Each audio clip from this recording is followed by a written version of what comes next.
Okay, I thought today would be fun in the kitchen with Log, talking about some variables that affect how gases behave. So if you think back, in my head, I feel like this unit is usually pretty hard because it's hard to see. You can't see gases, so it's hard to kind of have a visual. So what I like to keep in mind is that PhET simulation and all of the atoms in the molecule is kind of bouncing around. We assume that gases are a substance and they're made up of tiny molecules and that they are constantly moving and that when they collide, they have what are called elastic collisions. Car accidents are not elastic collisions. We call them inelastic collisions. Um, Whereas when these molecules, these atoms collide with each other, there's no loss of energy whatsoever. So it's kind of like an exaggerated type of bumper cars. They simply just bounce off. And so that's what we saw in that PhET simulation. And what we'll also talk about today is how temperature and really what temperature is and how it's really just a measure of the kinetic energy, the motion that those molecules have. So we were talking about what we call the kinetic molecular theory, the motion of the molecules theory. We call those four kind of statements up above the postulates that make up the kinetic molecular theory for us. We assume that all gases are constantly moving, their motion is random, they are having elastic collisions, and that idea can be used to explain a lot of the things that we see in terms of gas behavior. So the first variable I wanted to talk about, this is actually one of my favorites, is what we refer to as pressure. I feel like I'm under a lot of pressure. I had to learn a lot of technology really quick. You're probably feeling like you're under a lot of pressure. We just started a new term and it's stressful and it's online and all I'm doing is eating, which isn't pressure, but that's just what I'm doing. Pressure, if you remember from ninth grade, is simply the force per unit area, the force that's applied to an area. And when we look at gases, they apply a force on you. And the way that they apply a force on you is they literally run into you. Whoa, one just hit me.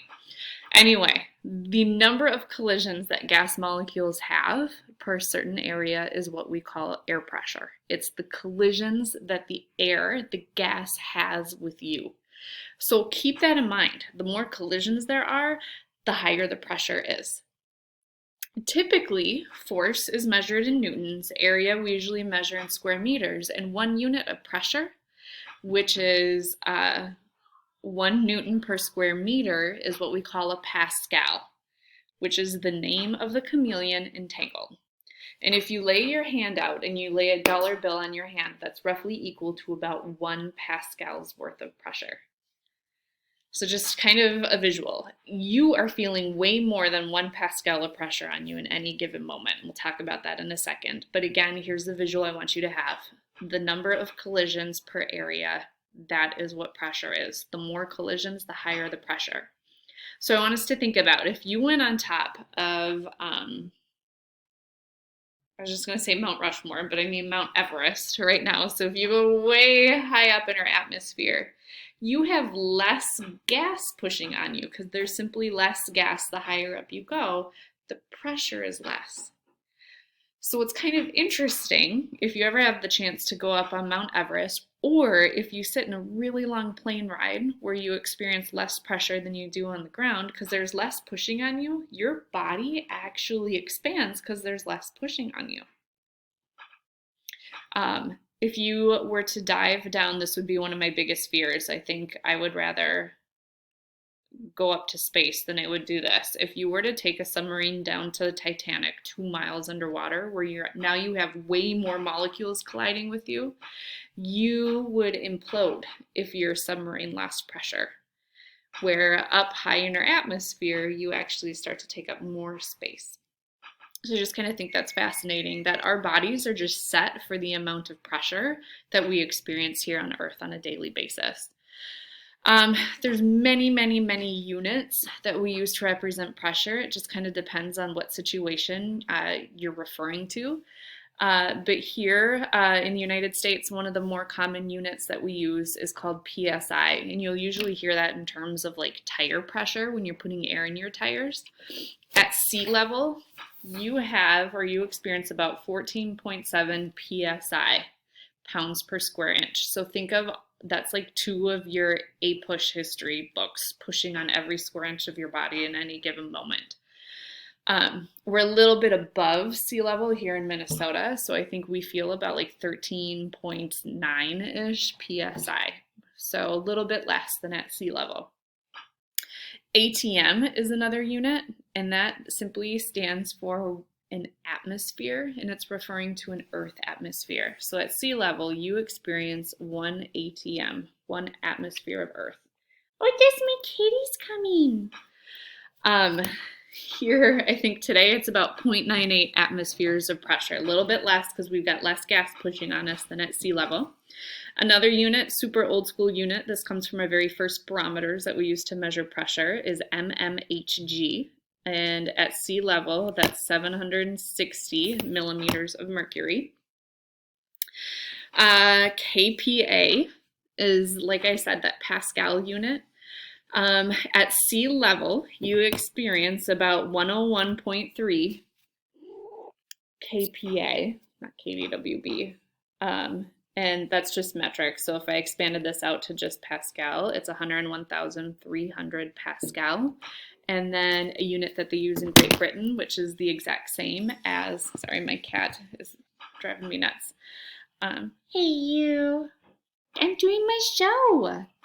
The unit that they use in Great Britain is the same as mmHg. It's just 760 torr.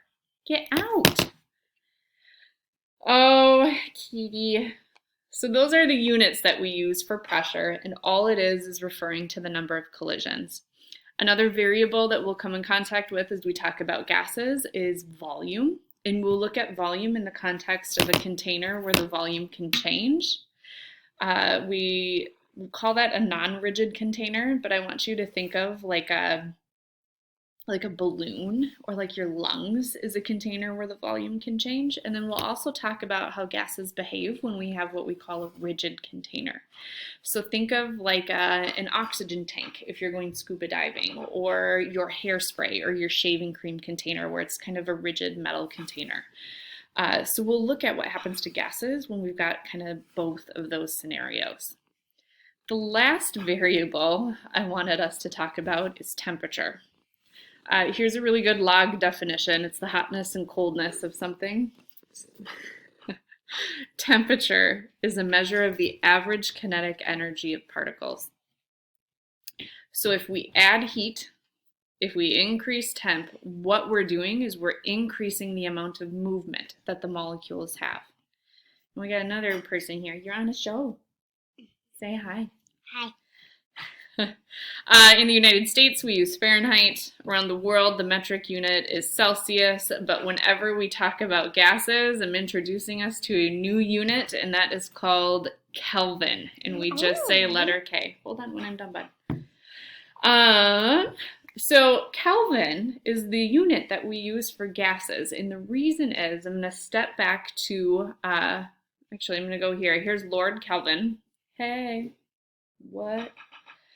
Lord Kelvin, back in the late 1800s, took a bunch of amounts of gases, and he looked at what happened to those gases when he cooled them.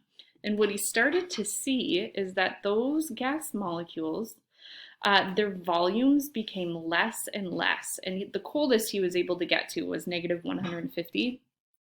But he noticed that it looked like those volumes were kind of converging on one point. So he extrapolated his graph all the way out until it crossed the x-axis. And what he saw is that no matter what the gas is, no matter how much he started with, they all hit a volume of 0 liters at negative 273 degrees Celsius. So in Kelvin's head, he thought, well, since everything kind of hit 0 at this point, let's just start with 0 for temperature to be there. And so whenever we talk about gases, because they all relate essentially at this point, we always use what we call Kelvin temperature. The spacing is the same as Celsius, but we never end up with a negative number in Kelvin temperature. It's called an absolute scale because we never have negative number. I don't know if that's why they call it an absolute scale. I think I just made that up a little bit, but I'm going to go with it. You may have heard of 0 Kelvin. We call that absolute zero. And it's a totally theoretical value. You can't really get there because if you started with 8 liters of something, you can't just have it all completely disappear. What absolute zero is essentially is it's the absence of matter. However, because all gases relate nicely with it, like I said, for this unit, we're always going to use Kelvin temperature. So in my house right now, because I'm metric, it's 22 degrees Celsius. So if I wanted to turn that to Kelvin, what I would do is I would add 273 to it. And I would get, in my house right now, it is 295 Kelvin. So that's the Kelvin temperature. Okay. So if we just kind of qualitatively start to think about how these variables all interact with each other, let's look at if I added heat, are the molecules going to move faster or slower? They're going to move faster. And if they're moving faster, are there going to be more collisions or less collisions? There's going to be more collisions. So the pressure increases. We call that a direct relationship. So if I doubled the Kelvin temperature, the pressure would also double. And likewise, if I cooled the gas down, they'd move slower, so they would collide less. The pressure would decrease because pressure is the number of collisions. If I made the container bigger and the molecules were able to spread out more, there would be less collisions. Notice how these guys are doing opposite things. Where up here they were doing same things, both increasing, where this next example, one's increasing, one's decreasing. We call this an inverse relationship. So if I doubled the volume, the pressure would half, is kind of the idea.